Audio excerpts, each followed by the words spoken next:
High guys, good morning and welcome to my YouTube channel মিরর04। মানুর জন্মদিন ছিল আর আমি ছিলাম বনগাঁতে, তো ওরও বাড়িতে চলে গেছি। তো তার আগে আমি একটু কেকটা নিয়ে নিই, চলো। এখানে অনেক রকম কেকগুলোই ছিল, কিন্তু তার মধ্যে থেকে আমি একটা পছন্দ করে নিয়েছি আর ও আমার জন্য ওয়েট করছিল। আর আস্তে আস্তে তো সুন্দর একটা কৃষ্ণচূড়া ফুল গাছ দেখলাম, আর আমি যখন এসে মনটার সাথে কথা বললাম, মনটা আমাকে দাঁত দেখিয়ে দিল।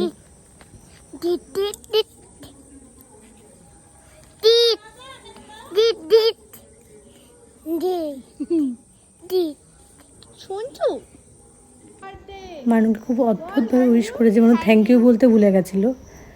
আর এখানে বাচ্চাগুলো, মন্টা, সিজা, আকাশ সবাই মিলে এখানে সুন্দর করে ডেকোরেশন করছিল। একটা রেইনবো টাইপের থিম ছিল ওদের। চলো এবার কেকটা দেখায়, দেখো কত সুন্দর না কেকটা।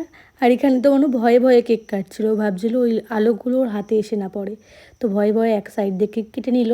তো কেক কাটা কমপ্লিট হয়ে গেলো, তারপরে আমরা একটু মজা করে নিচ্ছিলাম, আর পরে কেক কাটার পরে আমি ওদেরকে একটু কেক খাইয়ে দিচ্ছিলাম।